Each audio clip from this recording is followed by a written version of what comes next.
my best friend to 23. She left her body and hovered above me. I saw no shadow, I looked around, searched every building and home that I found. I saw no shadow, but felt a glow. The warmth inside me kept me afloat. It felt like heaven that found my bones and gave me comfort when I feel alone. Now you're gone, I'm alone.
Hello, readers and digital people. Let me knock stuff off my desk. Hello, readers and digital people, and welcome back to GP Reads. I am your host, Grant Reads, and oh my freaking gosh, it is so good to be back in lives. It's so good to not be coughing every 5 seconds. I do have a light cough, so I may cough a little bit during this, but it's not that bad anymore. I'm so freaking glad to be over that virus. It actually turns out that it wasn't COVID, but it was a form of adenovirus that mimics it. Have anybody heard of adenovirus? Adenovirus? Anyway, that's what I had. It lasted like 2.5 weeks, almost 3 weeks. I thought I was going to die. I still feel like poop, but I feel a lot better. I feel good enough to live dive. I missed it. I'm so glad to be getting back into it. Today, we're going back into Jovian Cove. There's 6 more entries. As I said, I'm going to keep up with it this time. Last time we stopped on Meet Lachlan, and in Meet Lachlan, well, not we, but Cole had a battle with a cyborg female, I can't think of what it's called. Not like a fursona, but there's a different name for it.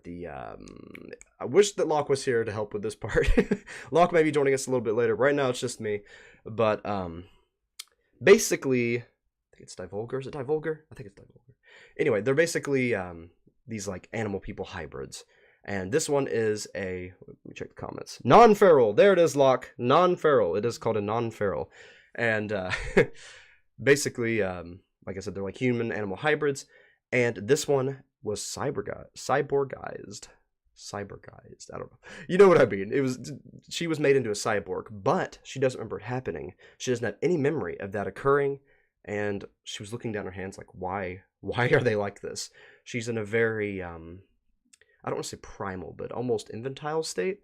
Her mind hasn't completely recovered from whatever wiped it out. And that's basically where we left off. Cole fixed her arms because during the battle her arms were damaged. Cole fixed her arms back up and she went to bed in the corner. So that's where we left off.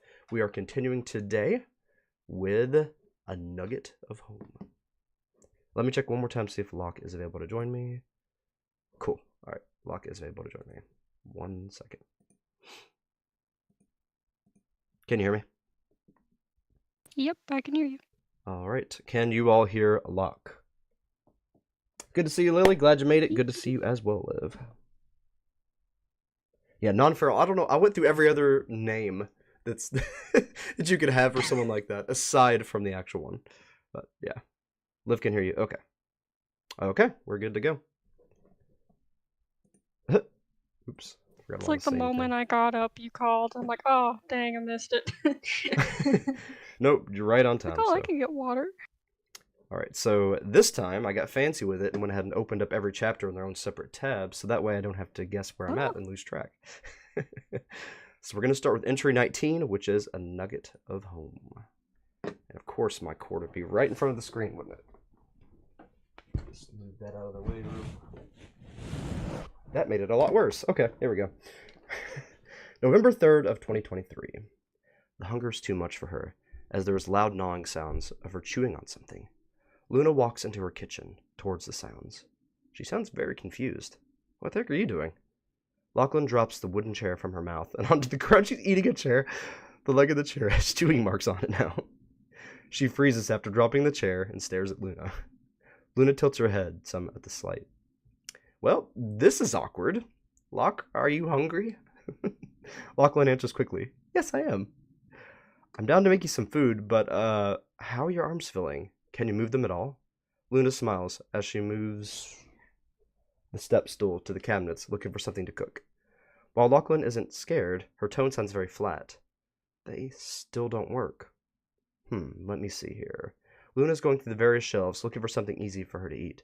Finding nothing in the cabinets, Luna moves the step stool to the freezer, as her eyes glow and tail sways. Ah, here we go. Chicken nuggets. It's always chicken nuggets, isn't it? That's easy to eat without hands. Good. I mean, that's debatable, but okay. Luna pulls the nuggets out of the freezer and starts preheating the oven. Lachlan has her chin up slightly as she tries to watch from a distance. After washing her hands, Luna puts a bunch of nuggets on a baking sheet. When the oven is preheated, the baking sheet with the nuggets goes in. You do nuggets right. I just throw them in the microwave. Alright, now we wait. This sounds really good. You like chicken nuggets? Lachlan responds, I've never heard of them before. Let me explain it to you. They're basically ground up chicken parts made into a pink paste and then shaped into a nugget and covered in breading. Appetizing. Oh, yeah. Oh, you'll like these. Plus, you really don't need arms to eat them. The kitchen begins to fill with the scent of chicken nuggets. Lachlan's gaze slowly hones in on the oven as the source of the smell. Her eyes stay fixed on the oven. Luna can't help but chuckle lightheartedly. She joins the staring contest with the oven as the timer winds down. After a few minutes, an electronic ding from the oven sounds. Lachlan jumps to the timer going off. Luna goes to slip some oven mitts onto her hands. Alright, let's get these out. She pulls the nuggets out of the oven and goes to put on 2 plates. The nuggets themselves are vaguely shaped like dinosaurs. A Dino Nuggies? Are you kidding me? Yeah! The classic Dino Nuggies, yes! And they have a golden crisp. Luna sets the 2 plates on the table. Alright, Lachlan, let's eat. Lachlan heads to the table, but watches Luna first. Luna goes to the table and sits down. You can sit here. Honestly, it'll make eating easier for you. Lachlan takes a seat and stares at the nuggets for a moment before going to eat one. It's surprisingly easy with her long muzzle. She doesn't seem to make any changes in her expression as she tastes it, just like mindlessly eating the nuggets. Luna eats a few herself with a smile. Tastes good? Lachlan eats another one with a slight nod. I'm glad. If you want more, let me know. There's more on the stove. Lachlan nods again while continuing to eat. No dipping sauces? Kidding me. She's a lot more quiet and collected than the other day. Luna breathes easily, just glad Lachlan is doing okay. Soon enough, Lachlan finishes the entire plate.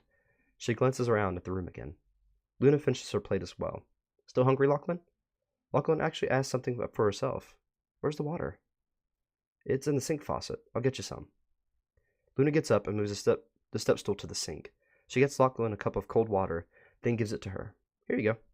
Lachlan gives a polite nod as it's set down in front of her. Thank you. She's able to drink from the water rather easily again, thanks to her long muzzle. Of course, if you need anything else, just tell me. You are a guest, Luna smiles. After Lachlan is done drinking, she stays seated as her eyes trace around the room. She takes some time to remember all the things Luna did to get the food and the drink.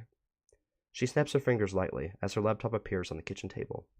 She goes to read some documents and type up some things. Lachlan stares in the direction of the laptop for a good moment before her eyes start to slowly drift closed. I made it the whole thing without coughing. I made it the whole thing without coughing. I'm proud of myself. As you could tell, not completely over it. Just enough to read. It'd be like getting a high score in a video game, trying to see which ones you can get through without coughing. Exactly. I'm going to go for 2 this time. Let's go for a world record. Ooh. Number 20, Deer in the Headlights. Is this about, why am I scrolling down to the bottom? I think I was checking to see how long each one was. Yeah. I wonder if this has anything to do with Violet, since it's deer. Definitely not yet. I still need to archive the first one where Violet shows up. Gotcha. All right, Deer in the Headlights occurs on November 4th of 2023. Datter, begin frequency. Datters. He sloppily puts a hand out towards the dark and feels it land on the smooth surface. Furrowing his brow, he moves his hand over to his phone. On picking up his phone and bringing it above him while he's laying down, he promptly loses grip on the sides of the phone and it falls painfully onto his face. I hate when that happens. And tumbles onto the pillow his head rests on. He grumbles while putting his hand on the bridge of his nose. I can't. Alar. I forgot the name already, didn't I? What's Alar? Is it Alara? Elara. Alara. I thought it was Alara. Elara. Elara, hello? Datter. Chester slowly sits up and wipes away a crust from his eyes. He tosses the blanket off himself and turns to hang his legs off the bed. He sounds groggy as he mumbles to himself. This early? Really? Alara. Oh hey, long time no seen, Chester. It's Alara. I could have just waited till right there and had the name. Chester yawns. Yeah. Hey, it's my day off. Can you at least wait till the sun's up? I feel you. Chester suddenly tilts his head some on noticing a strange sensation. What the? Huh? Feel something weird? Yeah, my foot's cold, but... Chester pauses as he looks down. He can see only one paw hanging off the bed as it should. The other, however, is nowhere to be seen. He pulls his leg up to find the entire foot is completely gone. What the heck? There's no scars or cuts on his leg either. It's as if the foot was never there from birth. He stays quiet in shock and attempts to understand what's happening. Alara, what? That doesn't make any sense. How the hell does a foot just magically disappear? I don't know. I just got back from work and... Chester looks up to gesture at the door as he's left in a state of confusion again. Half of his room is sectioned off with a large blue curtain from the ceiling to the floor. What the hell? Are you backstage at some play and you never told us? Obviously I'm joking, but what's with the curtain? Chester speaks in a hushed tone in fear of anything unknown hearing him. Backstage? This is my bedroom. What the hell is happening? Chester quietly gets up and reaches behind the bed frame to drag out a single crutch.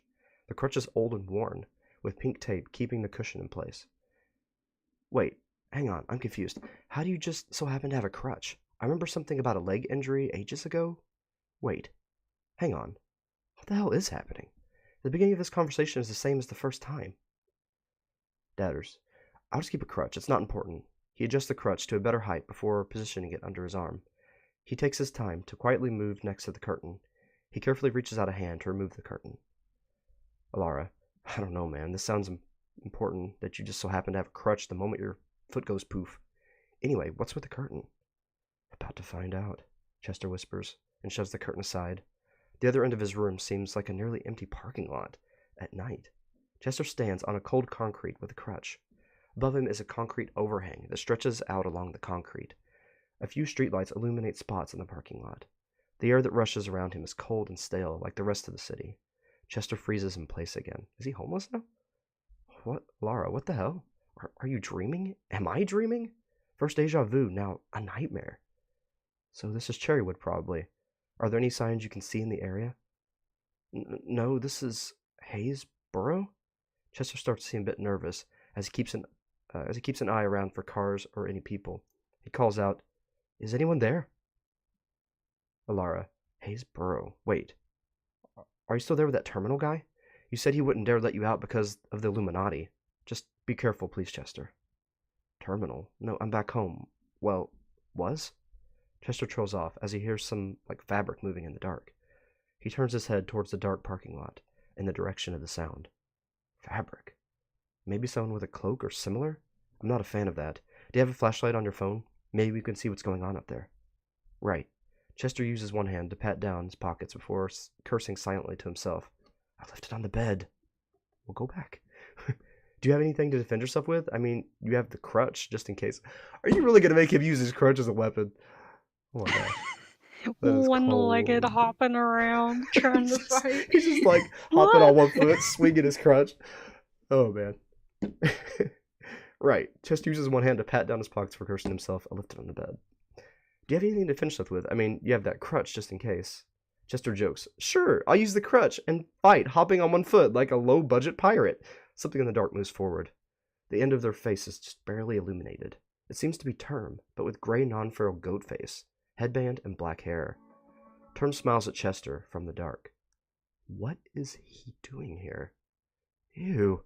I don't like the wording Dadder's giving me. Be careful. Chester grumbles, probably being a prick. Chester speaks up and begins walking towards Term. Hey, Tinhead, where the hell's my foot? Why would he know that, right? There's no scarring or anything that would suggest an amputation. Chester goes to speak again, but Term speaks first. His voice sounds much more calm and elegant than before. You have me mistaken, dearie. Term gives another polite smile before backing away into the dark. Okay, creeper. Chester pauses in place. Yeah, he pauses in place at hearing the different tone. Excuse me? If that's not Terminal, then who is that? Spider's silent. How did you hear the silence? Alara. Oh, hey, Spider. Long time no see. I heard your silence. Yeah, hi. Better. Term? Chester calls out as he hesitantly continues to walk forward. He can hear Term speaking as they move further away. You can call me Sage for now. Chester gives a concerned expression. His middle name? Spider. Don't follow him. Speaking the obvious here, I know that this isn't right. Alara. Yeah? Dadders. Chester stops walking and squints in the darkness. Sage moves through the dark light in the street. Wait, the dark spot. Sage moves through the spotlight on the street light, rather than seeing someone walking away. Chester sees a snake. Chester sees a snake-like body suspended in the air, with Terminal's face on one end. Well, that's terrifying. It slides backwards into the dark. Chester scoffs. Okay, yeah, to hell with that. Chester turns around to start walking back toward the sidewalk. Alara, Spy? Is this also par for the course? Spider. Spide. Kinda. Alara, fun! Spider, try living with it. Alara, living? What the heck does that mean? Probably best we get back to the sidewalks and beyond the curtain. This has all kinds of bad vibes. Chester looks up. He freezes in place again, but much more still. Ahead of him stands on the sidewalks is a non-feral deer. She has fuzzy white ears, brown eyes, and a flurry of white speckles across her face and arms. She wears a down jacket along with a sweet smile towards Chester. Alara, wait. Isn't that what Chester thought I looked like? Is that who you lost? Chester stays quiet as his grip on the crutches tightens. The deer steps down from the sidewalk and moves towards Chester. Her hooves quietly click on the pavement. Meanwhile, Sage speaks from the dark. Take a gander, little dove. No one takes breaks while you blink. Ugh. Alara, the hell? What is Sage going on about? You need to get out of here before something bad happens.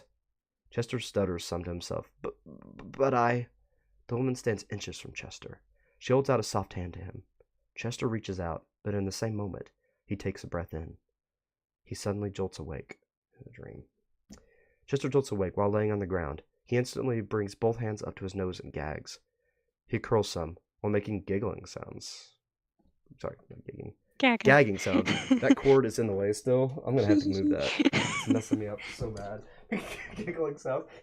No, making I just saw something traumatic. Just lose my camera as I adjust this. 1 second.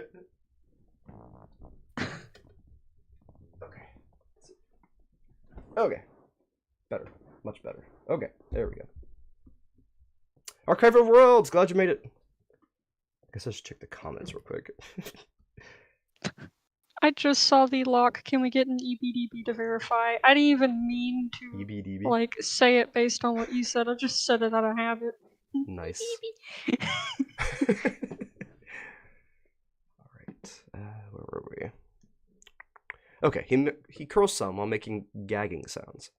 So, that's going to be confusing. You really need to think about the symbology of him losing his foot. It's like he feels like he lost a part of himself by losing that person, I'm guessing? Anyway, Alara, so that was a dream. So much for Dadder's not connecting while you're sleeping. You should ask Term or his distant cousin for some water. Helps a lot with that. Chester clasps his hands around his muzzle while fighting it back. His eyes water some while they are shut tight. He can't speak. Do you have a bucket or a toilet nearby to let it out in? Ew. If not, just let it out in the corner or something. I've been there a lot myself. It's not fun, poor guy. I hate puking. I don't want to think about it. That's the one thing I didn't get with this, and I was so happy because I read that one of the He doesn't. not side effects, but one of the symptoms of the Dino virus that I had is actually stomach virus. So I'm so glad I didn't go into that. Good. Anyway. But yeah, I hate puking. Deader. Chester continues to struggle while avoiding breathing in any air. He can hear Term's voice as he's heading down the stairs calmly. The whore wants you to know if you're allergic to peanuts. Has so. Chester hears Term pause as he reaches the end of the steps. That was so random. Suddenly, Term sprints into another part of the room. What the hell? I mean, part of me doesn't blame Term for not wanting to be a part of that, but at the same time, I can only imagine how his distant cousin would react to this. Chester's vision is starting to blur slightly as he continues. He doesn't even notice other sounds around him before Term is forcefully moving Chester's hands away from his face. Chester gasps and gags even more. Term glances up, as if looking at someone else in the room with worry. What is Term seeing? Chester, I know you're sick, but can you please look where Term's looking? I'm getting really bad feelings about all of this. Chester doesn't even react to the message being sent. Soon Term reaches out and grabs something from someone's hand. Term grabs Chester's muzzle, prying it open and tossing in some salt. As Term lets go, he gets up and takes a few steps back.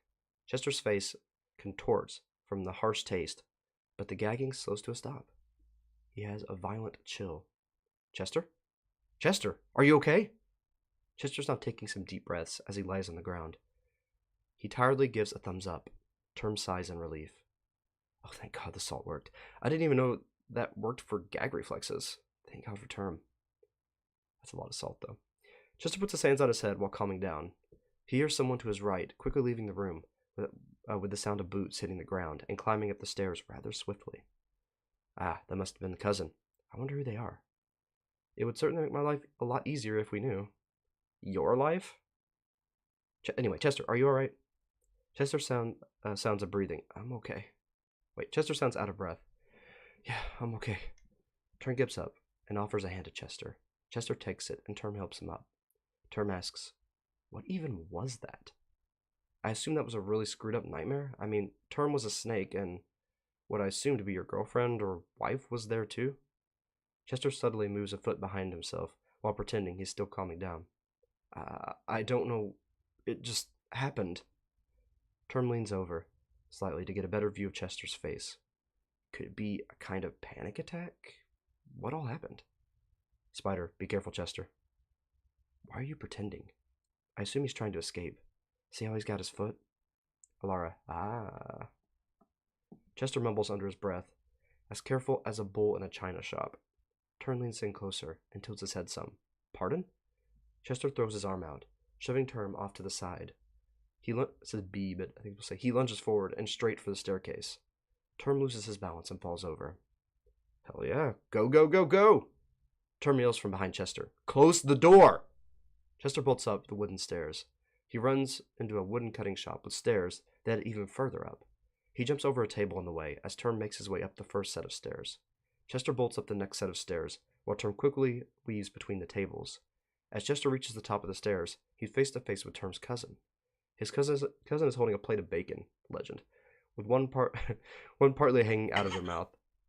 They both have stopped in their tracks to stare at each other for a moment. The cousin nods her head towards the front door, and Chester runs for it without question. He tramples past the kitchen and living room before swinging open the front door. He hears Term scramble up the stairs and run into something, followed by boisterous laughter from his cousin. Spider, get the address, then keep going. Dadders. Chester gets out to see a small lawn of dead grass with a lopsided plastic flamingo. He gives a confused look before running down the yard and into a small street. He looks back at the mailbox before booking it down the road towards town. Now, a good distance, he glances back to see Term by the mailbox and heads back inside, giving up. Chester laughs. Goat? Who's laughing now? Spider, I'm gonna let you off with that considering he did kidnap you. Did you get the address? 'Cause it didn't say where it was. Chester continues running down the road. I got it, but I'm going straight to the police station. Spider, of course you are. At least tell me at first. Alara, nah, I'm pretty sure his safety comes first, Spy. And why would you want the address of some goat conspiracy lunatic? Spider, that's none of your business. I just do, and that's all you need to know. Chester slowly slows to a jog as he starts to question a few things. That does sound creepy as hell. I'm telling the police anyway, so I don't see anything else you could be doing with that info. Spider's quiet. He's got you there, Spy. Spider, piss off. Alara, nah. Spider, I'm serious, Alara. My goal right now is to see to it that Chester is safe. Wait, are you that spider person? Spider, took you long enough. Your name here says Spy. Chester sounds confused. You say spider person like I should know their middle name or something? Oh, no. I saw their full name in one of the Dadder's logs. They went to Term's house some time ago. There was a case study, like a packet of notes about you there. Chester slows to a walk now. A case study? With me? Like it had your real name, some of your behaviors, the fact that you're a quote-unquote neat freak, and that he wanted to interrogate you about something. In fact, that's probably why he drugged you with sedatives.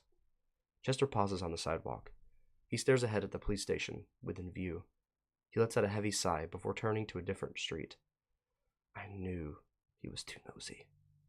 Wait, are you not going to report it? Maybe he had positive intentions in doing it this way?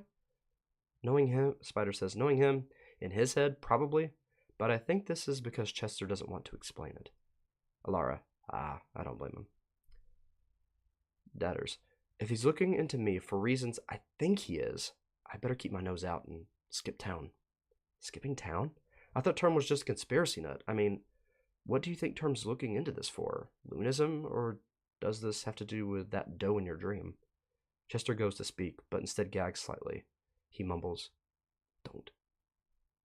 Oh, my apologies, but I don't know. The fact that Term is basically spying on you, that he was a snake in your dream, and then this other person just so happens to appear, I can't help but connect the dots. I'm sorry. After a while, he grumbles some under his breath. Don't ever again. To anyone. Understood. Sorry, Chester. End frequency. Mysteries. I'm confused now, though. About who Chester could... I thought... Isn't this like a virtual interpretation of what actually happened? Like, are these people actually real or no? Is Chester real? Yes, Chester is real. Because I thought that might be it. I thought that might have been the big case study was like artificial people. Alright, I guess we'll keep on The case study schmoovin'. was just info they had about him. Gotcha. Number 21. Schmoovin'. Alright, see if I can make it through one more without coughing. I am ready. November 9th of 2023. Cole appears in the base of the lighthouse. High score! What'd you say? High score! Yeah, we're going for the high score of 2 entries without coughing. Alright, here we go. Cole appears in the base of the lighthouse. While wearing his typical gas mask and gloves, he promptly heads up the metal spiral staircase. It's a lot more cold, with a thin layer of fog trying to settle over the area. Cole sighs as he vaults over the railing and starts searching for any signs of Icarus. The building for the lighthouse has its lights off and doors closed, and old bandages that were removed a week ago are still sitting by the steps. Icarus is nowhere in sight. Cole walks over to the building and knocks on the door. As he's knocking on the door, it gently opens, as it were never fully closed to begin with. Inside, he sees the entire living room is empty, with wooden floors, cobwebs, and a thin layer of dust. Oh. Cole enters carefully and checks around the building. The building has quite a bit of space and a broken gas fireplace. Based on the dust on the floor, it doesn't seem anyone has been here for a while. Cole quickly leaves as he starts heading to a beach.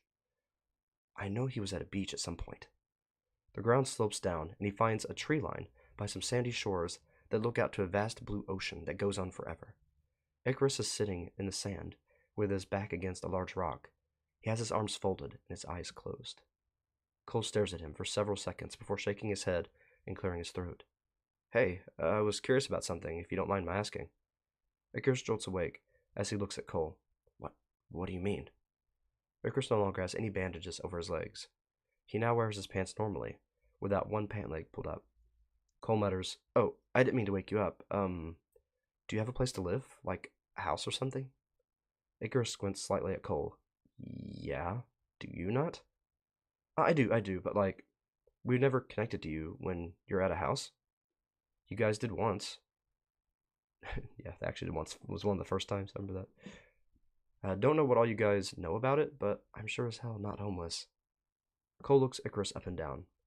You've also been wearing the same outfit every day since I've seen you. Icarus grumbles. I promise you, I have a home. Cole nods. Alright. I was just gonna offer to buy you a house, but if you don't want that, then I guess I'll go. Cole starts to slowly turn around and walk away. Icarus sits up. Oh, hold up. What kind of house are we talking about? Cole turns back to see him as he smiles slightly. What kind of house do you want? I wouldn't be one to turn down something bigger than what I got. What do you have already? An apartment? Cole raises an eyebrow. A house? Do you mind if I look at it? Just so I know what I give you is bigger? That's such a good trick. Icarus gets up and dusts off his pants. Fine, but if you take anything, I'm taking your tongue with a knife in return. Cole playfully rolls his eyes. I won't steal anything. Cole lowers his volume. If I end up stealing something, it won't be something material. Oh, okay, just gonna steal my soul. Anyway, Icarus starts to walk to the northeast, but glances over his shoulder at Cole. What was that? Cole quickly speaks. Nothing. Cole starts following Icarus. They head partway into the woods again, before quickly coming across a small house by a road. It's one story with a trash can sitting out in the yard, and weeds taking over a broken fence. Icarus heads to the front door and digs into his pocket for a ring of keys. Cole takes note that it's a one-story house as he follows Icarus up to the front door. Icarus fumbles some with the door and has to shove it open. He walks in and holds the door open. Cole walks inside as he nods to Icarus. Thank you. The living room is cramped with a plastic lawn chair in front of a television. The kitchenette is just as small, with a plug-in stove on the counter and a pile of junk mail. There's one door to his bedroom and another to the backyard. Cole starts to head to the backyard with a curious expression. On opening the door, he sees a black car parked next to the house. Icarus shuts the front door. Yeah, that just goes outside again. Been meaning to fix things up, but some, but couldn't with the injury and all, you know. Cole stares at the black car, trying to see if it's recognizable. Uh-huh. Well, what I have in mind for you is certainly bigger than this. With the back of the car towards him, he can see the truck is scratched up with several dents and no longer closes. Its license plate is missing, just like the car described from the police radio. Icarus continues. Well, you aren't going to find any extra rooms out there. Icarus. Cole slowly looks over at him with a concerned look. Icarus folds his arms. Yeah? Why do you have a dented and possibly stolen car in your backyard? Cole still looks concerned. Icarus avoids eye contact. Stolen? That's my freaking car and no one else's. It's someone else's who stole it and got it all beat up. Who stole it? Cole raises an eyebrow. And why would they beat it to hell? Ask them. I'm not the one who stole it. He grumbles some and goes to sit on the lawn chair. Cole sighs. Fair enough. Cole closes his right eye as he searches for houses on sale in the area. As he searches, he quickly notices there's a shortage of housing available. He does, however, find the listing for the lighthouse. It's expensive, but manageable. It seems no one wants to live that far into the woods. Icarus tilts his head some at Cole, closing one eye. Cole shrugs as he buys the lighthouse, then realizes that he probably looks weird as he opens his right eye. I bought the house. Was that why you gave me the wink of the century? Maybe. Cole folds his arms as he looks down slightly. I may or may not be a cyborg. Cole quickly speaks up as he starts walking out. Anyways, wait, you're a what? Icarus sounds confused. Cole continues walking without an explanation. So I'm assuming you're gonna need help moving all this stuff? Icarus shrugs as he follows. They both stand in the front door. I mean, depends on how long I have and where I'm going. Now I know this isn't exactly a great place, but I bought you the lighthouse. Cole smiles slightly. You should be entirely unbothered. No one's gonna steal your stuff, and you get a tower to sunbathe on. Cole glances past Icarus to see something by the door. Hanging there is a small picture frame of Morris, the elk, the bear, and Icarus at a bowling alley together. Cole stares at the picture before quickly looking back at Icarus, who took a moment to think. Icarus nods. Alright, so is there any date I need to be there by? Not really, though I can assist you with moving. Cole raises a hand and starts rapidly snapping his fingers without warning. Icarus looks more confused at Cole's hand. Are you sure you're okay? You'll see. Cole stops snapping after the 20th snap. Icarus huffs. Okay, whatever. I'll get moving my things. You can go wherever the hell humans do for fun. Cole folds his arms as 20 guys walk up to... He just summoned 20 guys. As 20 guys walk up to the house, they each wear exoskeletons with their faces covered by gas masks. And the hands are covered with thick rubber gloves. Each exoskeleton bears a small logo of a golden pickaxe embedded on the torso, pushed up into the right corner so it's very easy to miss. Why? Kidding me? They begin to file into the house as Cole and Icarus step out of the way. Cole goes to stand on the sidewalk nearby with his arms crossed and a smug smile on his face. Icarus stares at the men, as they begin to grab his belongings and start walking in the direction of the lighthouse. Icarus looks alarmed, but definitely not as surprised as any normal person should be. He heads to the sidewalk by Cole, while rubbernecking at the group. Oh, this is happening now, like, right now. Yep, don't worry, those guys are with me. Cole keeps his smug smile. A slight face of worry fills Icarus's face as he watches. His hand nervously fidgets. One of the guys passes by Cole and whispers that the bedroom smells like fruit. Random. Cole looks confused. I'm confused too. And why he got this information. Cole looks over at Icarus and notices the fidgeting. You look worried. You doing alright over there? I'm alright, just didn't think I would be back to something like this so soon. His eyes stay glued on watching the items being moved. I mean, at least you're going? You don't have to worry about thieves or random people bothering you. Cole notices his eyes being glued to the items. Don't worry, they aren't going to steal anything, and if anything is missing at all, I'll make sure that they get a stern talking to. A few of the guys hear Cole say that and start working slightly faster, as if scared of the stern talking to. Right, and what exactly are they moving? I've never seen a moving company cover their employees with metal. Exoskeleton suits. They increase the lifting abilities of the average person by using hydraulics.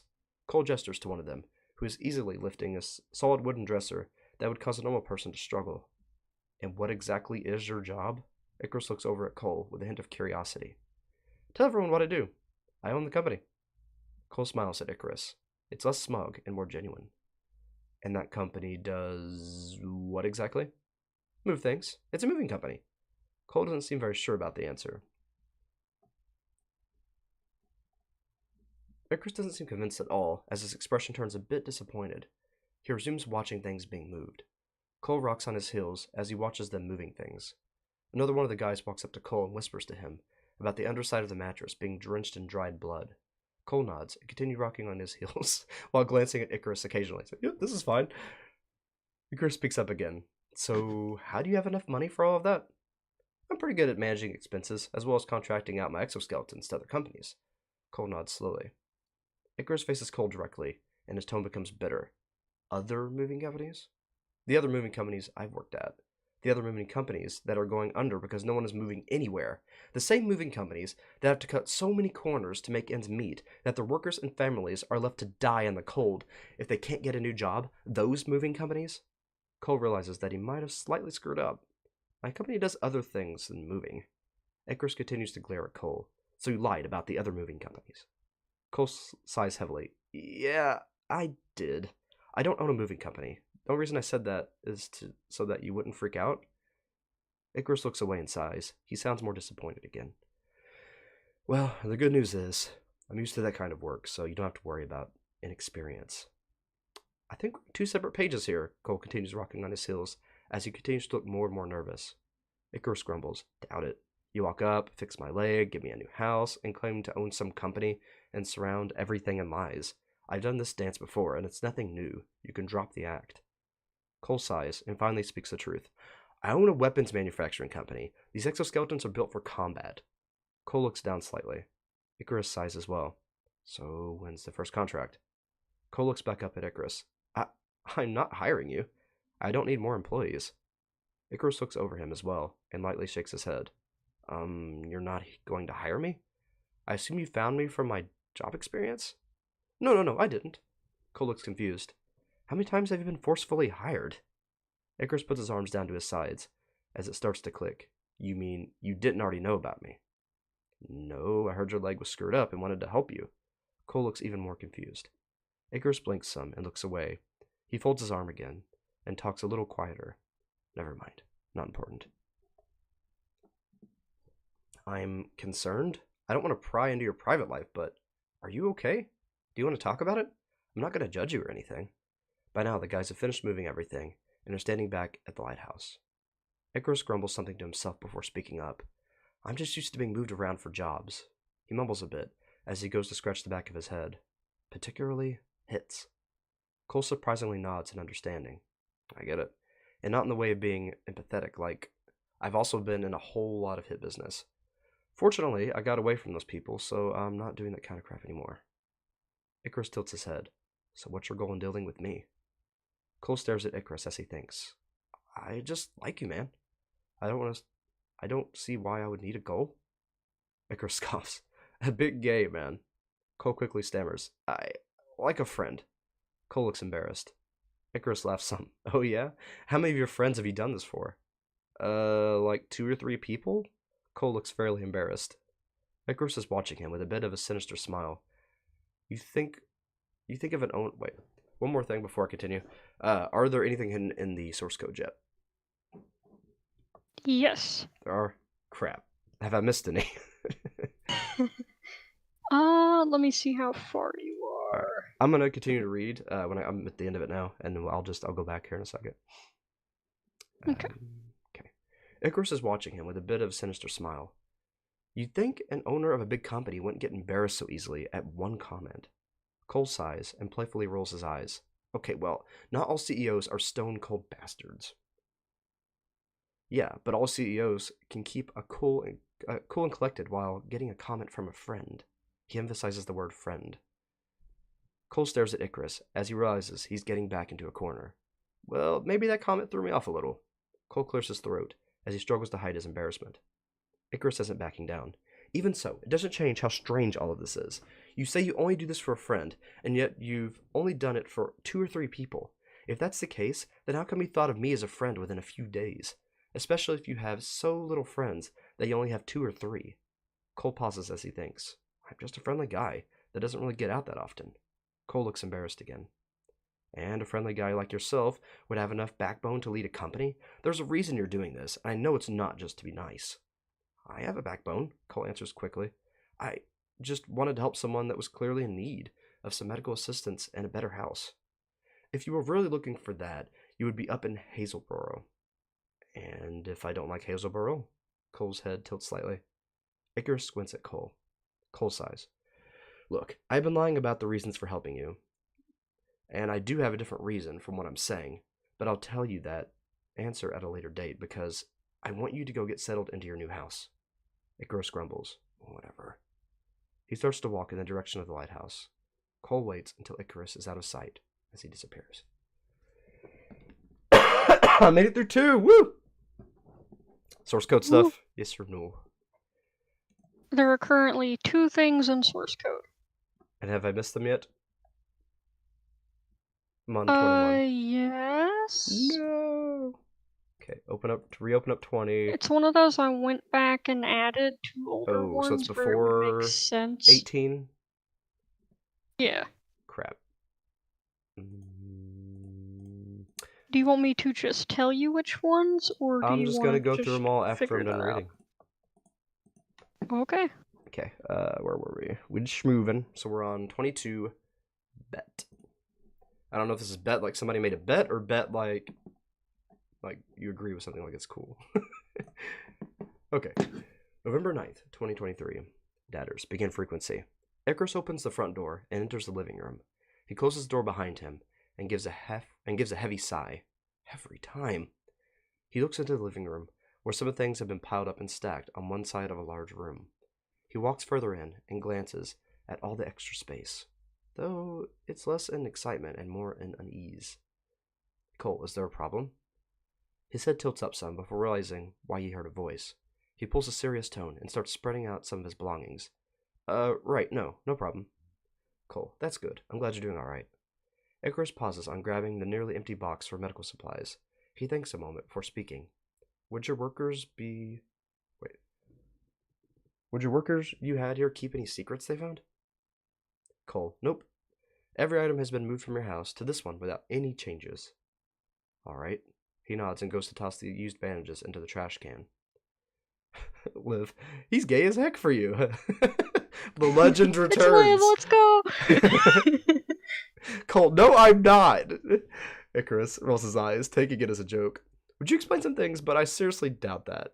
He starts sorting through some clothes. Cole, yeah, I'm not gay. Well, wait a minute. Cole, are you saying you're not gay? You have a husband. And even if I was, I met you like a couple days ago. So, Luna, not gay. Right, Cole. Yes, Luna. Right. Okay, well, I'm slightly gay. Also, what would that explain? How you broke after one comment? What? That's not fair. That is very assuming. Anyway, Cole's moving swiftly along. Is everything there accounted for? He gets up and away from the clothes to check other items. Hold on, I'll check. Cole, alright. I just want to make sure nothing got misplaced or stolen. Icarus digs through some items and finds his wallet sitting open on the floor nearby. Huh. He leans over and picks it up while checking his contents. But it's empty. Quick question. Cole says, what was with the used bandages? If this one you don't mind me asking. Just from fixing my leg. Anyways, looks like I'm missing like $20. He tosses the wallet back into the pile. Right, but you weren't using shirts for bandages. And it looks like I have to talk to someone about that. Icarus nervously scratches the back of his head. No. Is that where there was bloody and dirty shirt where I properly dressed your wound? Icarus is what? 2B? Tone. Okay. I'll fix it. Icarus's tone suddenly becomes stern. If you keep asking these things, I'll tell everyone in town that you're gay. Why is he making that such a big deal? Okay. And what's so bad about that? You say that like being gay is automatically a bad thing. So what if I am? Got a problem with it? It's not a bad thing, but any company in Hazelboro won't like you if that's the first and only thing they hear about you. Considering that's the largest, crappiest city there is, it'll be a big issue, especially for someone who wants to help more. He clears his throat. Friends. Cole, bold of you to assume I need to do business with anyone in Hazelboro. I deal in governments, not cities. Well, it is the capital here too, so it's where any government officials live as well. Good to know. Though if you were to do that, it would be your word against mine, and I'm sure they don't have the time or patience to deal with that. Icarus smiles some. I have a lot more connections and credibility than a loon there. And they would be willing to turn down a weapons deal that could prove the law enforcement with such needed upgrades or better construction equipment. Luna, I doubt Cole being gay is gonna get them to disregard. It's such a non-issue anymore. Everyone up there is petty as hell, trust me. Cole, yeah? You want to make a bet that I can't make a deal with them? Dadders. A human making a deal with one of the shittiest cities run by non-ferals. I will eat the bandages and dance in my own grave if you manage that. Luna, ew. Cole, I hope you can stomach used bandages. The deal is getting made one way or another. You do realize Luna says, you do realize he'd be destroying the evidence, right? Cole, I doubt he'd actually eat them. It's probably sarcasm. Luna, yeah. I'll do it. Yeah. And if I don't get the deal, Cole says, then you have to eat it. Cole, alright, bet. Icarus retrieves the bandages from the trash and sets them on the kitchen counter. Hope you like the taste of gauze. I've tasted it quite a few times. I'm not very adverse to the taste, Cole says. Oh, this one will be spicy by the time you give up. He snickers to himself. Cole, by the way, I'm curious if you know about a town named Trotston? Icarus rolls his eyes. Trotston Enclave. What do you know about it? Icarus grumbles. Long story, but Hazelboro had a big lunatism problem and decided to kick them all out as they started their own town. It's a lot more secluded, and the only town that has nothing but loons. Noted. I'm assuming it's somewhere in Wicket Woods? He nods. I wouldn't go there if I were you, though. They're usually a bit crazy. Cole, right. I'd never go there. That sounds like a lie. What? Me? Going to an abandoned town? Never. I don't ever want to get near the loons that are still alive. Icarus tilts his head some. It's not abandoned. Cole. Oh, yep, not abandoned at all. It was so not abandoned when I tore apart the rotting wooden wall around the town and walked into the deserted town. Icarus sounds concerned. Hang on. That town shouldn't be abandoned. It has a population of like 600 people still. Yeah, the town of 600 ghosts. There was nothing in that town other than ghosts and spray paint. Where? Were there any bodies? Didn't smell like it. Huh. Cole, 600 people don't just up and vanish. Where the hell are they? You act like I know. If I knew, I wouldn't be here asking them various questions about loons. Icarus looks baffled and huffs. I don't think anyone else knows about this yet. So you're saying is that I've passed along information that no one else knows about, and that you'll look insane for sharing.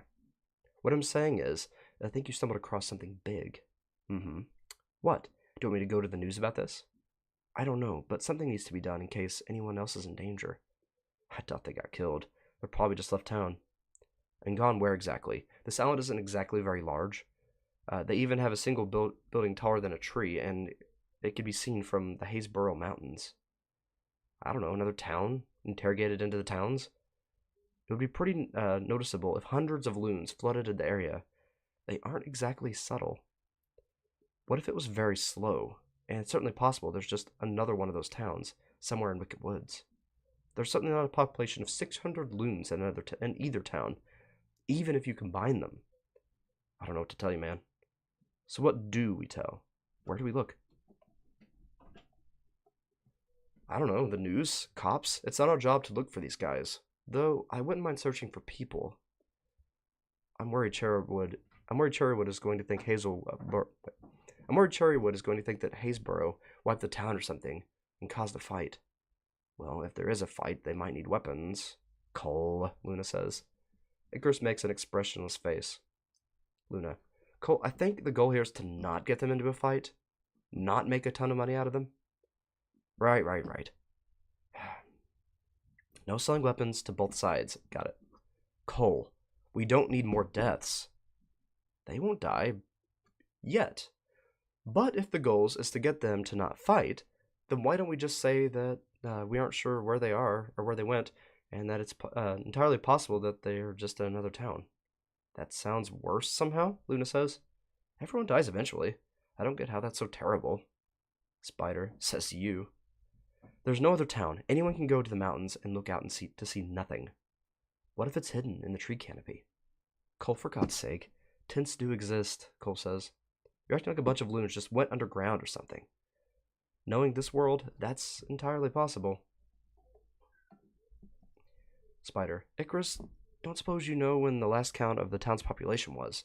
Because from what Cole describes, it sounds like it had been abandoned for a good while. Luna. That would technically explain where they all went. If they're not in Haysboro or in Cherrywood, then they're hidden somewhere. I don't know. The town keeps up the population of other towns, but as far as I know, they should have 6 people right now. Has anyone else gone missing? Ignoring the serial killer in the woods, of course. From what I've seen in the Datter's log, specifically the 10th one, it looks like Trotston had been abandoned for a really long time. Tons of dust, cracked windows, etc., Luna says. Cole, I'm gonna find them. I have a dirt bike, and I don't need to sleep. Spider, then I'm coming with. Luna, I would come along, but I think I'll pass for now. In frequency. Alright, 23. A Walk in the Park. November 9th of 2023. The gang are all in the living room. Luna and Hinata are sitting on the sofa, while Cole's leaning on the wall. Spider is lounging in an armchair, and Lachlan is sitting on the floor. They discuss the conversation they just had with Icarus that day. Lachlan speaks up. What about bandages? Luna responds while typing on her laptop. Icarus states that they'd used bandages for his leg injury that Cole fixed, but he lied, and actually used torn t-shirts for his wound. He's hiding something. Lachlan squints. What are bandages? Luna gets up. One moment. She walks to the cabinet and pulls out a plastic red box with a plus symbol on it. On opening it up, she pulls out a roll of white cloth. These are bandages. Use them when you have a cut on your skin or something similar, so that dirt can't get in it. They help you heal. All of Lachlan's fur stands on. Seeing the box of bandages, she scoots back some with wide eyes. Luna tilts her head, confused as to why Lachlan's scared of the kid. Lachlan, it's nothing to be scared of. It's just what helps you make you feel better when you're sick or hurt. She gives a warm smile and a soft voice. I have a lot of experience with first aid. Luna puts the first aid kit away from Lachlan's gaze. Luna then returns to the computer to continue her work. Lachlan watches and stays quiet. Her force slowly lays flat again. Hinata continues to look at the laptop to Luna's notes and wonders out loud. Interesting how these bandages are making Icarus this level of defensive. I wonder where they came from. Maybe it has to do with his previous job? Add onto that the blood-stained mattress. Lachlan looks down in thought. Luna tilts her head. I find it weird that if you manage to win the bet, that he'll destroy the evidence. That's a strange offer. Cole looks over at Lachlan with a curious expression. Do you know about the town, Trotston? Lachlan looks over at Cole and gives a confused look at first. No. Cole nods as he returns to staring forward. Interesting. Lachlan looks more confused. Well, what is it? Cole shrugs. Some old town? Lachlan stares at Cole, as if processing a lot of information. Cole continues to stare forward. Hey, Lachlan. Hinata turns around a bit, still on the couch. What do you know about Haysboro? Lachlan looks over at Hinata. I think I've heard of it before. Has someone rich there? Hinata continues. Rich? That's what Icarus basically said. It's like the ritzy part of the state, apparently. Have you ever been there yourself? Lachlan shakes her head. Never. Only one and two places, but never where rich gangsters are. Hinata nods. Ah, right. They don't know what light bulbs are. Where have you been then? I'm just curious. Your world is interesting to us. Lachlan looks off to the ground in thought and stays quiet. Hinata is confused and keeps leaning her head to the side. Something up?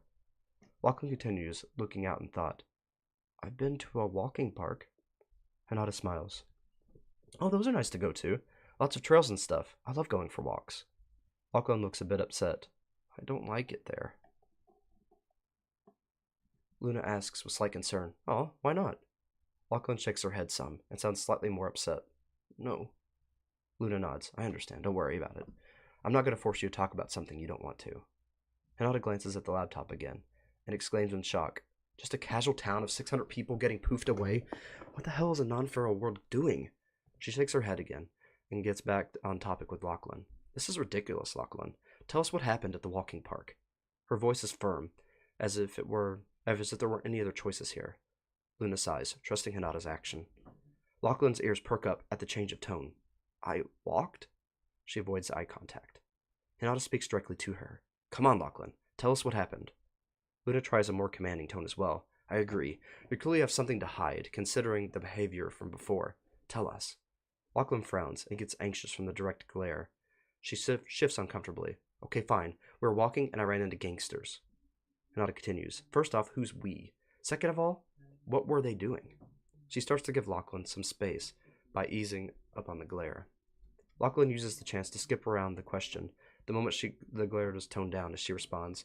We held conversations with the gangsters, and they didn't appreciate me being weird. Hinata sounds firm again and glares. That doesn't tell me anything. Lachlan, I can't help you if you're not honest. Tell me the truth. Lachlan sighs and sits up a bit. Fine, fine. They hurt me and threw me in the water. Is that enough information? She still avoids eye contact. On hearing this, Hinata balls her hands into a fist, growling under her breath. Almost. You said You said we talked to the gangsters? Who is we? We is more than one person. Who is the other person? She lowers her head slightly. Some person, not a gangster. I don't know her well. Hinata asks, how about a name? Lachlan shakes her head. I never heard it. Hinata is taking deep breaths while trying to stay calm. Last question. You said the gangsters didn't appreciate you for being weird. I don't know what you could have done to incur their wrath. But do you have any idea? Lachlan cowers some. I don't know.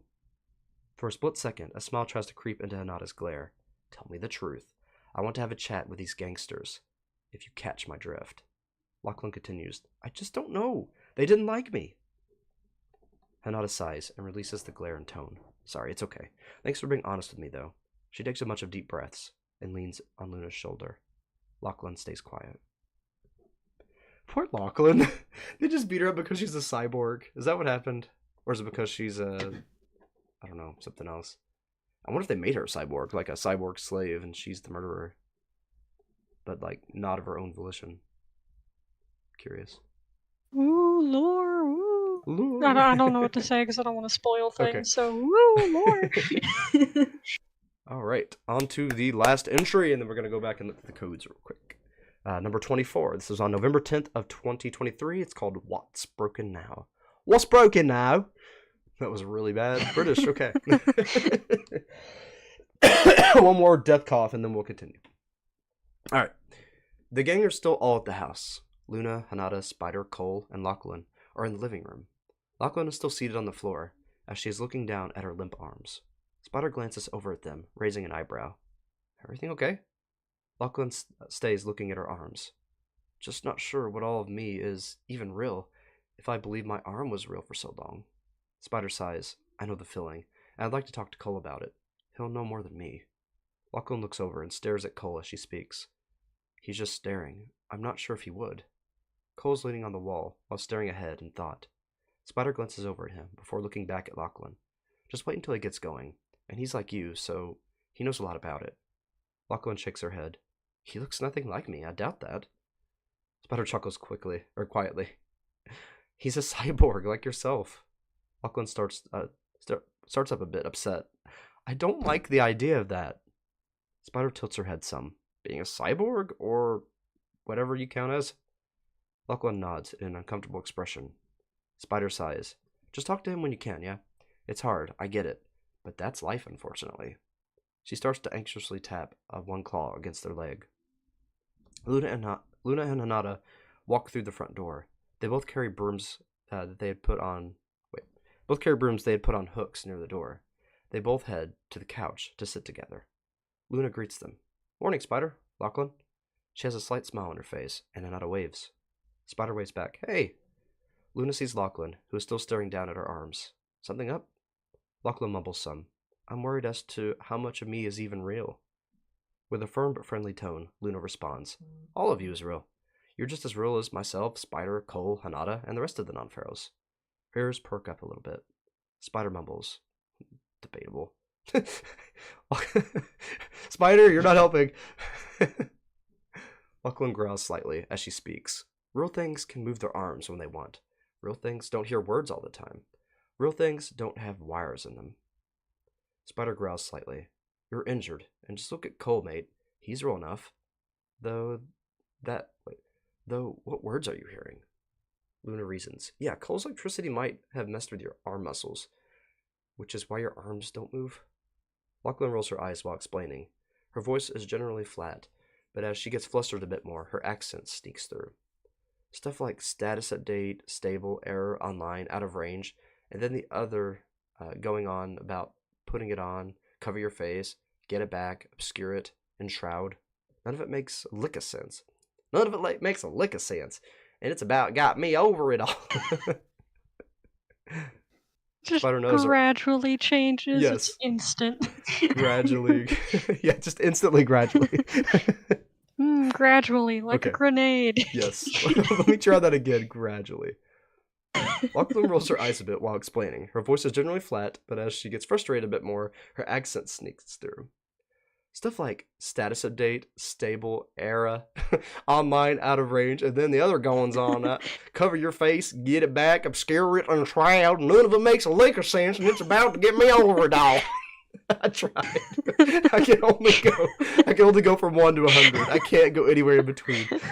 It just sounds like she's shape-shifting halfway through. She just turns into like this hick in a straw hat, like the little pipe and everything. Overall, throws a banjo and leaves. Yes, the banjo just comes out of her stomach and she starts playing. Anyway, back to the story.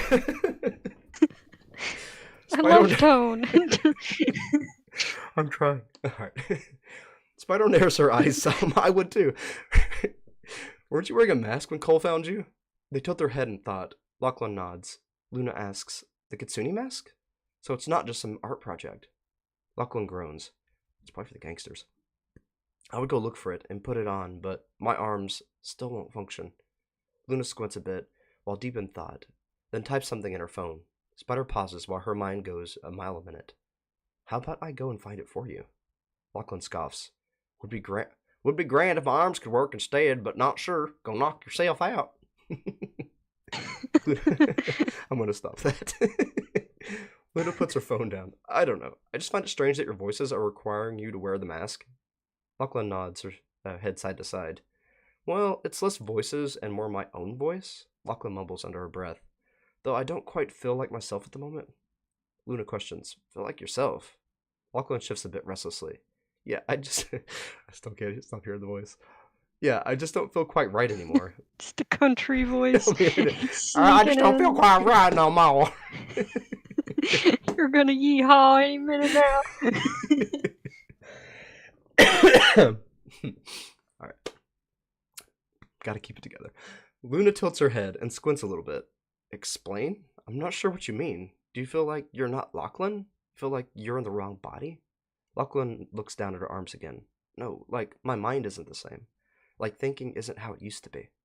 Spider adds, and how was it before? Lachlan explains, I felt normal, like I had thought about things normally. Now it's all about insecurities and concealment, but to a more intense degree.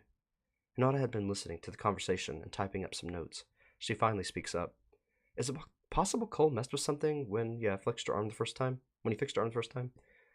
Mind if we take a look, Lachlan? Lachlan nods. You can. Hinata walks over to Lachlan and looks at the arm. We'll see what we can do. The arm has torn fabric, revealing a carbon fiber casing. The casing looks to be held in place with 2 small screws. Hinata calls out to Luna. Hey Luna, could you go get the toolbox in the garage? Luna nods and walks out. A few moments later, Luna returns with the tools. She hands Hinata a screwdriver. Hinata unscrews the casing. Alright. The casing opens, and they can see into the arm. Lachlan's ears fold back as she watches. The chaos of wires and devices looks overwhelming. The device at the top has a light that flashes red 3 times. Good gods, how did we even find the answer in this? Hinata mutters while she looks for anything out of place. Luna watches. Her eyes are a dark purple instead of their usual bright blue. Spider gets up from her armchair and heads over to take a look. Hinata speaks while continuing to examine it. Not seeing anything off, there's just like some kind of disc missing. But Cole said there was a tracker or something like that. All the USB ports are empty. Luna points to a second device. What's the other box over there? The light on this one is steady green, but there's something red in it. On closer inspection, the device in question has a small foggy window on it. Inside is a small vial with a splash of red liquid. Under the small window is an unlabeled meter of some kind. The device at the top flashes red 3 times. Hinata half chuckles. How about buttons? Maybe Lachlan needs to be restarted somehow? You know how they talk about Cove, some generic bullcrap at a help desk. Did you turn it off and on again? Luna's eyes widen slightly more in fear of what being turned off could be like. They aren't... Lachlan does, I said Luna. They aren't lights, but small glass compartments with yellow liquids inside. Yellow liquid? Luna mutters as she points to some small vials that wrap part of the arm. Luna carefully selects and disconnects a wire between the devices. The wire is disconnected. Nothing seems to happen. Luna hums in thought. It's the 2 that aren't the same. All the others are light green. Luna disconnects a light blue wire. Nothing happens at first when the blue wire is disconnected, but then there's a small click. Lachlan flinches slightly. Ow! Luna looks up. Wait, you actually felt that? Sorry, Lachlan, you okay? Lachlan blinks some. I felt like my arm was scratched. She looks down at the wires. Luna tilts her head and looks back at the arm. Hinata asks, is this the first thing you've felt on your arm since coming here? Lachlan mumbles a bit. I mean, sort of. I'm not, After trailing off, her eyes unfocus some, and she goes quiet. The hell? Lachlan? She starts to shake some in a worry. Hinata goes silent. Lachlan, who is already sitting, slowly glances up at the room before she falls unconscious, backwards onto the floor. A while later, Lachlan blinks to find she is laying down as she groans groggily. Luna and Hinata are still over her arm, as well as Spider now. Spider speaks. Will explain why she can't move her arm if it's knackered. Interesting. That's a new one for me. Lachlan glances at the arm to see some wires and even a thin tube that has been disconnected. Luna looks up at Lachlan. Feeling okay, Lachlan? Lachlan stays laying on the ground. Why exactly am I laying on the ground and feel like I got kicked in the head? Luna takes a deep breath. Do you know what sedatives are? Basically, whoever did this mechanical arm added sleeping drugs to you for unknown reasons. You felt a small scratch, and then you were knocked out. I'm pretty sure we disconnected the thing with the sedatives from your arm. She gestures to the thin tube. Past that, I'm not really sure what else is wrong. 3 red flashing lights are the only actual strange thing here, and they come from that box that acts like some kind of wireless device, like a processor. Lachlan stares as she processes everything. She mumbles a thought under her breath. I don't want to be a cyborg. Spider looks over at her. Lachlan, could you try moving your arm? Luna explains, you really aren't much of a cyborg though, Lachlan. It's just this one arm. Unlike how Cole, Hanada, and I are basically full of wires and machines all over our bodies, if anything, this is closer to a prosthetic. Maybe you lost your arm at some point? Lachlan sticks her neck out slightly, as she tries to watch without moving around it too much. Do we even know that for sure? 'Cause I sure ain't able to move my other arm either. Luna's tone is firm, but she still tries to show understanding. Unfortunately, that's just an assumption, but considering how you can't remove the other arm, it's likely. Besides, this thing is awesome. I wish one of my arms was a computer. I'll take a look at it, though. Luna shifts her focus to the other arm, see if there's any other way to remove it. On just looking, it's hard to tell anything. Luna feels around the other arm, trying to see if there's any kind of seams or something that could imply it's also mechanical. On feeling it, she can tell there is something harder under the skin. Luna gulps. I hope that's the bone I'm feeling. Lachlan exhales. Oh boy. Lachlan lays her head back and stops watching. Luna finds a hidden seam in the fur. Luna shakes her head. Well, on the bright side, maybe the issue you're having is on this arm. Luna speaks while getting out a small pocket knife from her bag. Lachlan, I promise to never hurt you, but I do need to access this. Lachlan gives a small nod in response. Then, using the knife, extremely carefully, rips the seams to access the second arm. She tears away the fabric to find the other arm has the same carbon fiber casing as the other. Luna sighs and puts the pocket knife away, trading it out for a small screwdriver. She then unscrews it and opens the casing. She finds an exact mirror of the device from the other arm. The only difference is it doesn't have the device with the red liquid. Luna is looking at all the devices like an overview, trying to see if all the lights are the same. Obviously, the one with the red liquid doesn't exist. Luna stifles a yawn due to the time, but she continues nonetheless. Right, the exact same thing. Nothing different. What's stopping you from moving it then? What the hell am I missing? Luna disconnects the tubing from the sedatives on the second arm. Okay, if the issue is the yellow liquid, is it possible to remove it altogether? Luna attempts to remove the little vials of yellow liquid from the arm if possible. She's able to snap all of them except the very last one on each arm that is welded into the metal. Luna thinks out loud, but why? That makes no sense. Lachlan, are you able to move your arms yet? I removed the yellow stuff that seemingly knocked you out earlier. 1 second, somebody came in. Alright, anyway. Luna thinks, I'm gonna read that one more time. Luna thinks out loud, but why? That makes no sense, Lachlan. Are you able to move your arms yet? I removed the yellow stuff that seemingly knocked you out earlier. Lachlan sighs after an attempt. No. Luna shakes her head out of frustration. I'm honestly lost on what the answer is. Lachlan looks worried as she stares up at the ceiling. Luna returns to the first arm again. She attempts to disconnect something else. If my vague understanding of circuits is correct, this might be the answer. With another device disconnected, all the lights turn red. There's a click, and some liquid is poured out of the disconnected tube. Luna looks at the tube. Oops, that's probably the sedatives. Luna pulls out a paper napkin from her bag and wipes up the liquid. Hanada glances at Luna's laptop. Luna, I think you broke data again. Luna reconnects it as the lights all turn green again. Okay, that's a good sign. Lachlan, how about now? Luna looks extremely done. She yawns a bit and closes her eyes. Lachlan sighs. If I could, I would. Trust me on that. Right. Spider, your turn. Luna heads to the back, to a couch to pass out from exhaustion. Spider groans and starts to examine the arm again.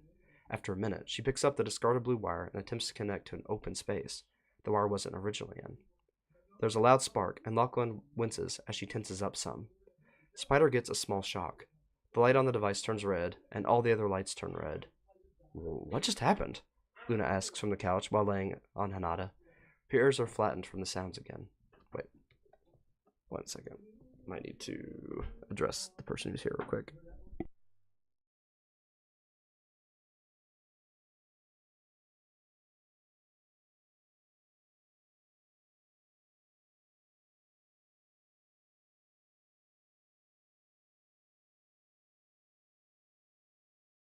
I honestly haven't heard like the word I'm knackered back. being used in forever. Can you hear me? Welcome back. Yep. Were you saying something? Yeah, I was making a comment about the word knackered. I haven't heard it used in forever. Knackered, right? It's a very Yeah. who said it, Spider? Yeah, It's a spider. very Spider word, I figured. Spider's rider is habit. Gotcha. Alright. What happened? Luna asks from the couch while laying on Hinata. Her ears are flattened from the loud sounds. Hinata groans a little bit. Cole, who had left at some point, suddenly appears next to the couch. Did you just break something? Spider flinches as she jolts away from the arm. I don't know. The fur on her arm is still bristling as they take a deep breath. There's another click, and the disconnected tube pours out some liquid onto the device that short-circuited. At the same time, there's another spark, and Lachlan gets fully electrocuted. Oh crap. She jolts slightly and yelps. Spider growls and goes back in to remove the blue wire. Cole is staring at all of them like a disappointed father.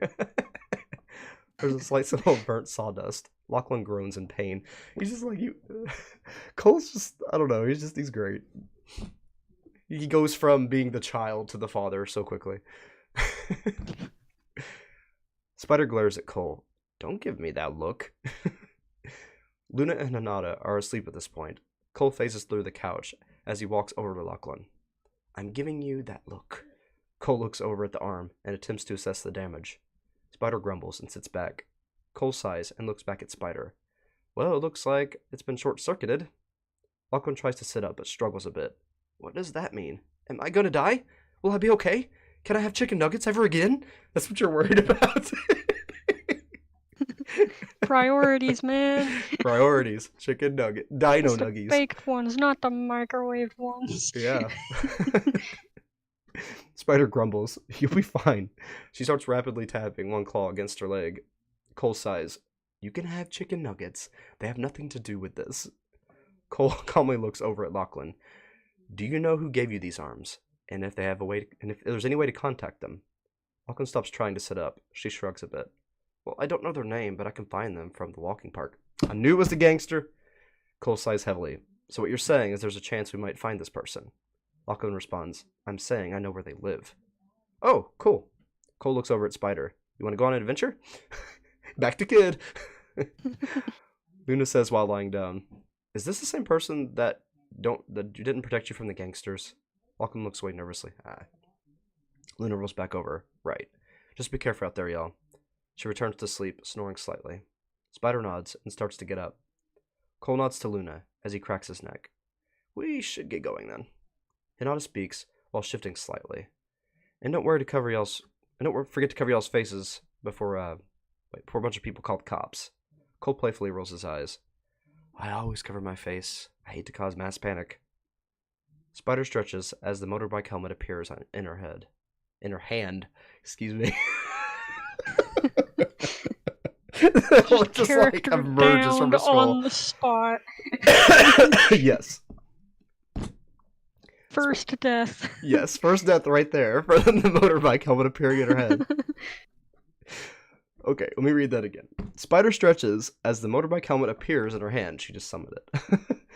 If you screw up one time, Lachlan mumbles to herself, the sooner I can get my arms moving, the sooner I can stop thinking of my arms being glorified chopsticks. Agreed. Cole nods as he snaps an M50 gas mask and gloves into his hands. He puts on the gas mask and gloves. Ready. I'm assuming Spider can handle her own transportation. Spider grumbles. I am in the sodding room, you know. She then slips on the helmet and disappears. Cole chuckles and places a hand on Lachlan's shoulder. Ready? Lachlan flinches slightly. Sure. Cole and Lachlan disappear. I know that the helmet is to keep them incognito, but the first thought that popped in my head when she put on a helmet and then disappeared is that when she teleports, like, she doesn't have complete control, so sometimes she just like goes headfirst into a tree. That was my first thought. But I know that's not how it works, so. All right, here we go. Bonk. Here we go. What? Also, this entry in particular, where they're like trying to fix the arm, was like 50 something pages. Oh, wow. Probably a little less than that, but we had to knock it down a bunch because I Gotcha. actually had an image of the arm that they were trying to figure out what cool. goes where and what does what. Interesting. You I go all wanted to out share with this. that This because is I like know they spent so long trying to work on that and didn't want them to get no recognition for it. that's awesome. It's funny because I call this a Unfiction series. I probably should reword it to ARG because a lot of it's roleplay, and the fact that you actually have interactive pieces of the world, like the arm, to fix. I mean, it's very interactive. So anyway, anything on the main page? And I sent The chapter sent page? the image of the arm that they used. And on the main Yes, please do. pages, no. It's Okay. the entries themselves. Okay. Number 1. Alright. Is it going to be like talking or links? Because I need to know what to look out for. It'll be talking, but it'll always be towards the top. You won't have to scroll any. Perfect. Alright, so nothing on number 1. I'm not that evil yet. Yet. That's what I thought. Oop, what did I just do? No, not a whole new tab. I guess that'll work. Number 3. Anything in number 3? Okay, it's something to decode.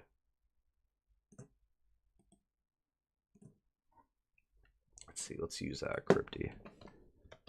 It's still in here. Luna saw me? Yeah, yet. None of you are safe. And that's the fun part. Yes. I think I'd rather use decoder because it can actually like figure it out.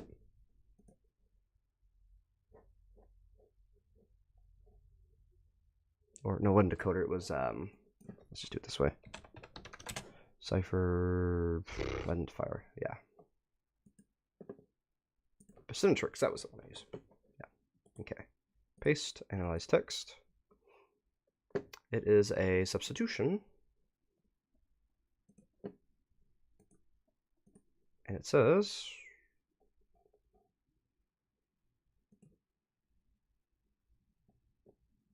hello.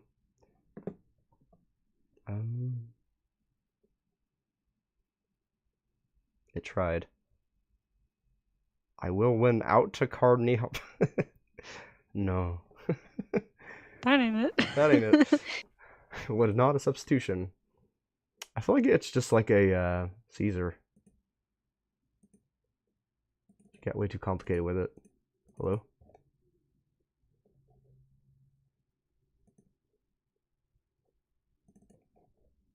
Okay, so I'm just gonna open up decoder.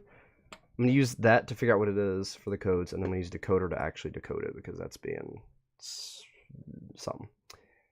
Alright, let's see. Oh, it has Cipher identifier built in. I forgot about that. Let's do that then. Analyze. It says it could be an affine cipher. I feel like it's just a standard Caesar though. I'm gonna try Caesar first. It is something simple, I'll say that, because I don't want to start with the complicated stuff.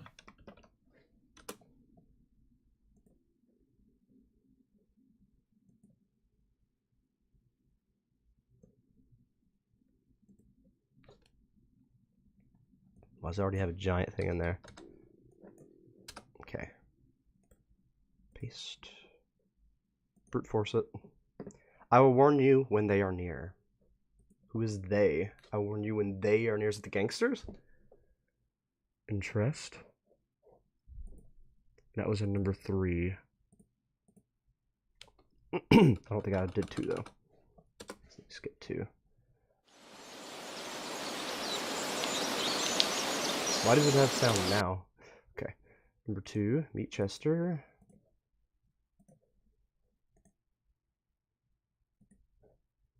Nothing. Okay.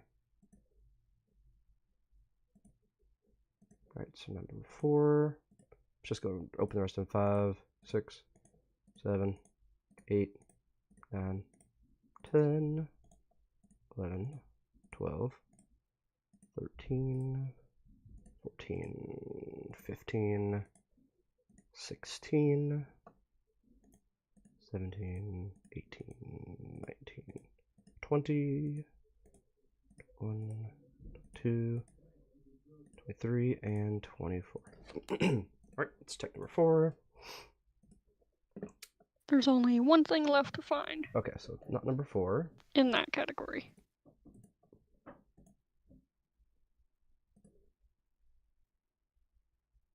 Not number 5.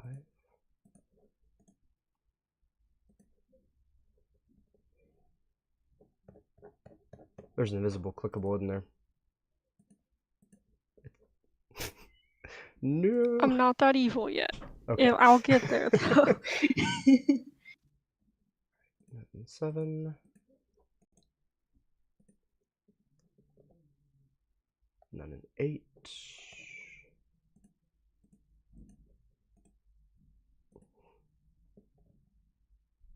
9 and 9.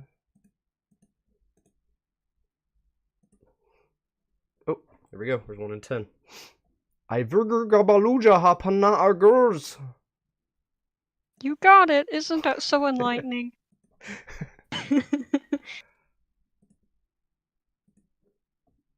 It says, I will tell you when you can hear them. Talking about datters? People? What is he talking about?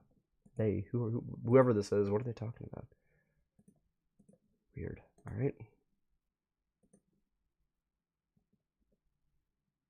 And that's everything source code wise.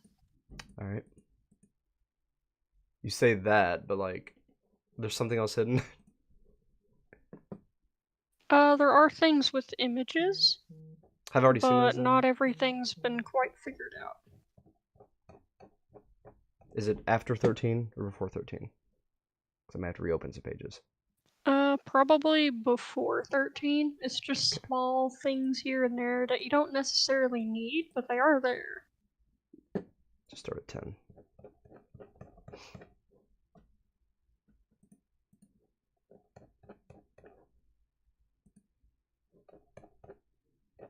Now that I think about it, I should probably add a section on the site for just the images. At Target? To go back hunting.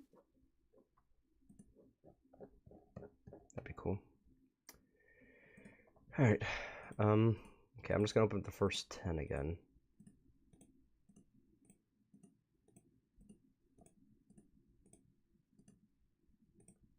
I love having an actual mouse now. Part of these streams is also me taking notes on things to fix and stuff. Works for me. Alright, so this one's one of them. The one where he's staring in the mirror, I'm guessing.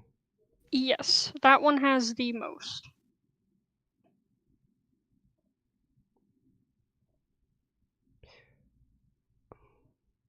Dang it, the frame is just slightly out of where the hands would be, just slightly out of frame. I was wanting to know if they were invisible to us, like if they were just like in the other world. You know, currently your screen is on chapter 1 still. Is it? Yep. The heck? How did that happen? Oh, it's not doing. Okay, that's why. Did not know that. Alright, where was that? Yeah, I had to open a separate tab. Forgot it doesn't show when I do that. Thank you for telling me. Okay. Where was that? You're welcome. 3? Was that just in 3? Or no? It was in 2. No, I feel like it's 3 because that's See No Evil. And it's the first time they visually see him. This was Chester? Yes. Chester looks a lot like Lachlan. I bet they're siblings or family. And they had this masks too. Like in some kind of clan. Anubis. That's not a mask. His face is just weird. Oh. He's just ugly. Don't mind him.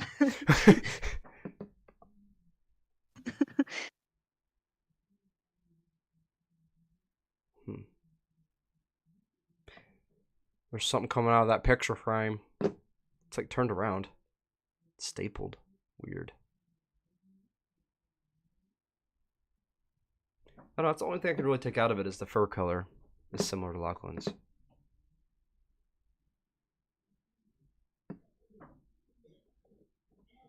Unless it's something in the image? Are we talking like image code? No, just okay, visual. I was about to have to do a bunch of complicated things. Thank you for stopping me.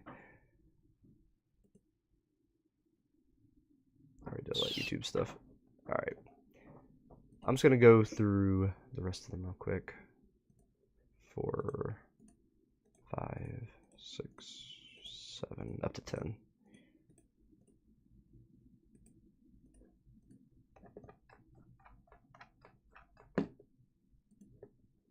Here's another image. I know there is one image where it's supposed to be an image of cherry wood, but since it's not complete, it does not have any hidden obvious things in it. Is it the black and white one that I'm on right now? Yes, that one. Because that one's not complete yet. A lot of wolf-like people It's just here. a placeholder. Gotcha. It's a very packed city. Reminds me a lot of Brown County.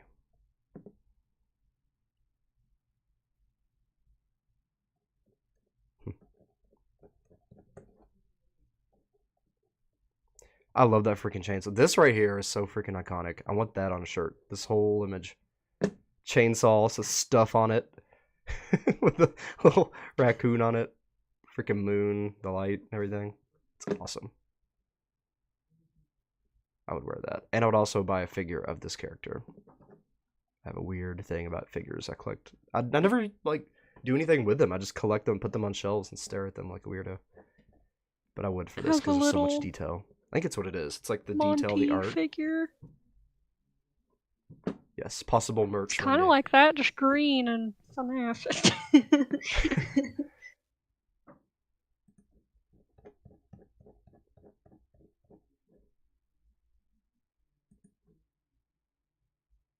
Alright, do the quiz stuff. So there's something just to notice with the images, or is there like something hidden in the images?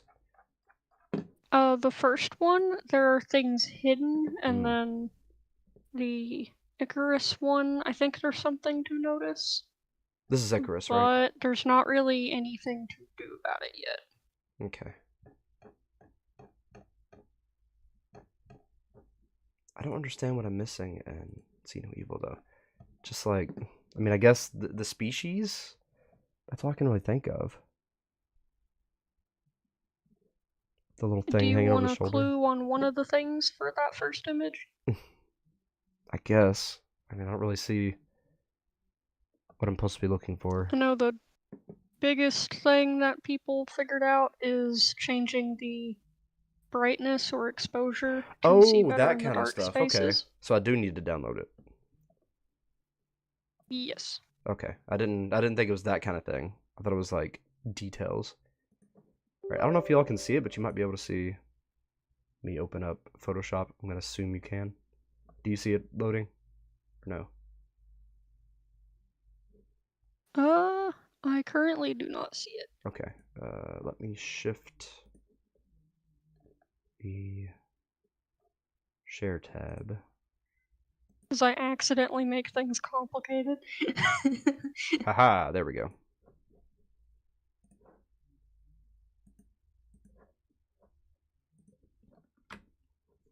Okay. Alright, adjustments, brightness, contrast. Heavy quotes, accidentally. Sorry. Right.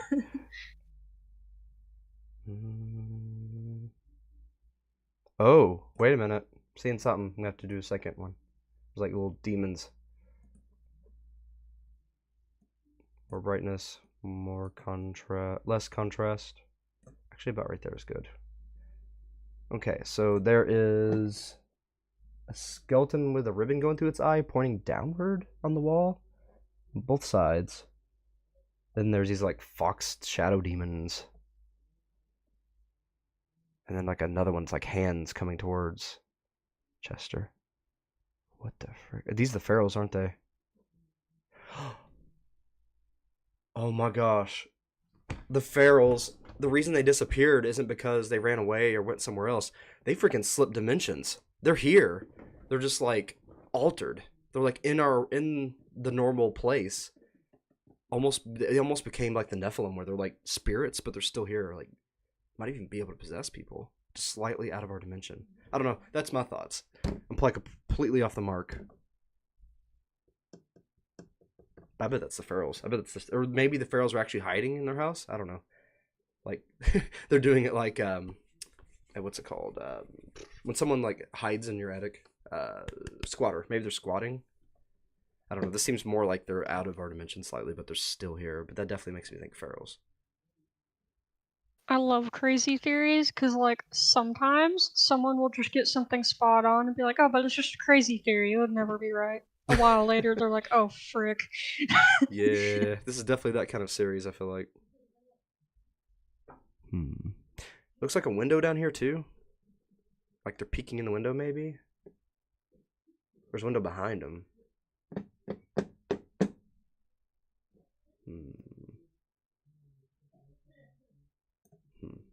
If you want me to, I could point out a little Easter egg that's really hard to spot. That I Is had it up to here point on out the for right? some people. Top right. It is on the bottom left. I'll zoom in, I guess. Oop, wrong tool. Okay, you're good. It's one of those, if you're not looking for it in particular, you're probably not going to see it. Is it this? Let me draw it. Is it this? Oop, why is it not working? Hello? No. This is something that isn't in the shadows. Okay.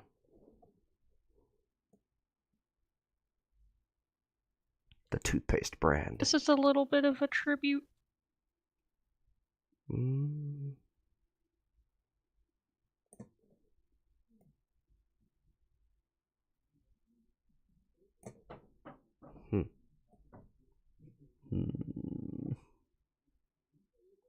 the mirror or like the whole image? Out of the mirror.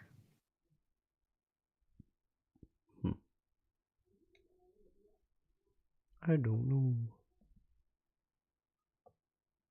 Curious what that is. Because this though. one I'm willing to just tell This you guy because is. I had to just tell a few other people. Because it isn't some big lore thing, it's just interesting little extra.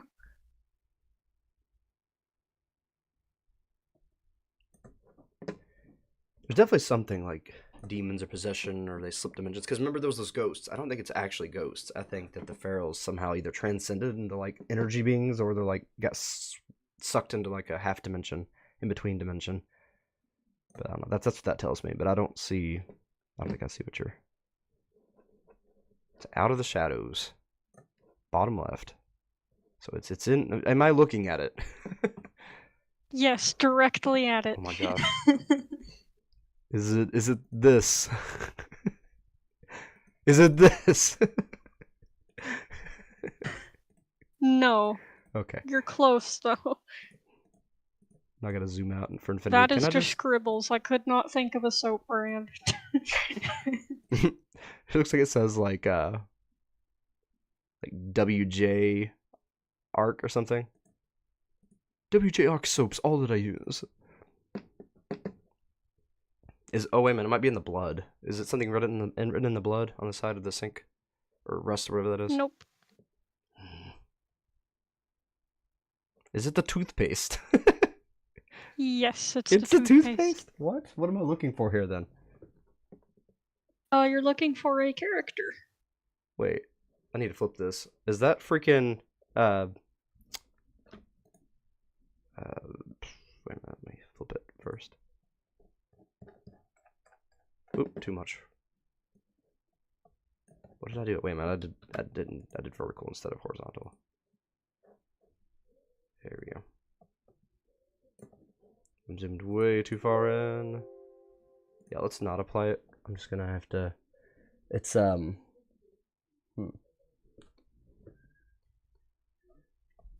You're like, I know the name. I'm just gonna grab it because this is too big and I'm too zoomed in. I don't feel like zooming all the way out. I'm gonna copy it, do a new tab, paste it, and then just flip it from here.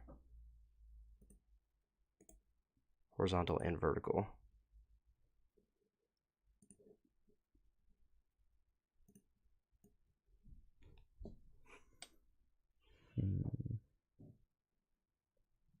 I wanted to say that it was Drake, but I don't think it is. It is. It is? Yeah, it's this little smile. I'm looking at it from a weird angle or something. I thought it was Drake The because the little eye. I saw white the eye. check mark is Dren's smile, and you can see a little crooked neck leading down to a little fuzzy shoulder. Oh, okay. It's more I'm seeing it upright. now. Okay. Yeah. So instead of reusing Drake over and over and rehashing the same story, Drake is now just a colorful character for a toothpaste company. He became a Just an mascot, or she became a mascot. That's great. Yeah, became a mascot, literally. Please tell me that they have Forever some and kind of always. crossover where there's like a toothpaste toy in the Happy Meal. Please tell me. I gotta do that. Yes, it's perfect. All right, so I guess we're caught up then. Toothpaste factory. Yeah. After you eat your yummies, then you brush your teeth. Keep your teeth clean like me. Large jaws open. Beautiful. All right, I'm gonna jump into the comments real quick, and then I'm gonna wrap this one up.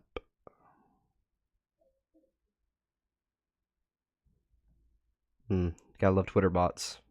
First thing I see, I get on my phone. Drake has pretty whites.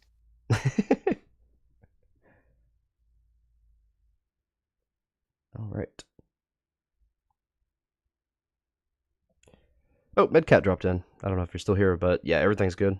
Just reading the wonderful works of Jovian Cove. Thank you. Liv says really bad British, so regular. Yeah, knackered's a word that I don't even. That's just not in my vocabulary at all. Blame Hev for being British. Yes, agreed.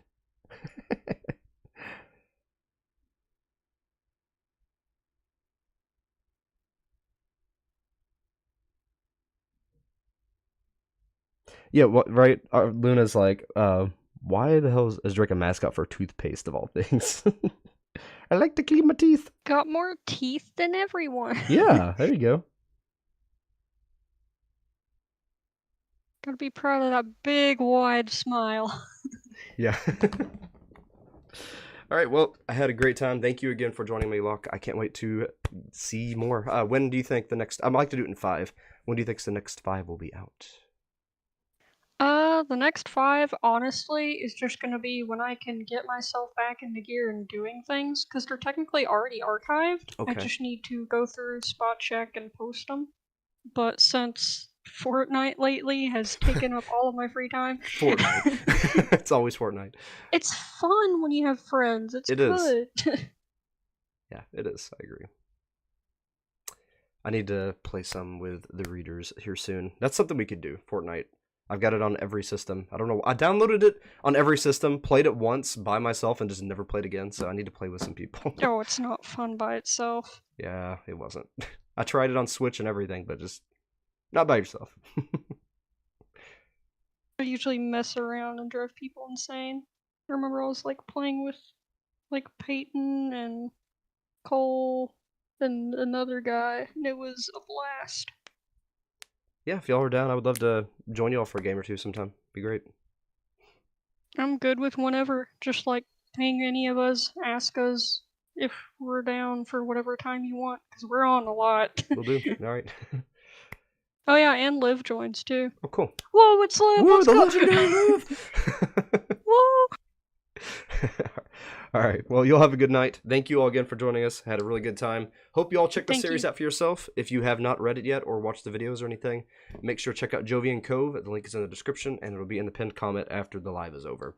And until next time, as always, keep your eyes... I'm not ready for this, but keep your eyes wide open and never stop reading. And now watch me awkwardly go to OBS and turn everything off. You want to say anything before we go, Locke? Thank you for doing this. Like, really, thank you. I enjoy it. I wanted to do it with the rest of Pyrites, so I'm glad I get to at least be part of one of your active projects, because I really do love your I work. would not Your work is suggest great. doing Woodpecker Pyrites. Those are dumpster fires of me trying to figure out what the frick I'm doing. This is me knowing what I'm doing. It shows. It does show. This is very very well done, very professional, I would say. Everything is in a Thank row. you.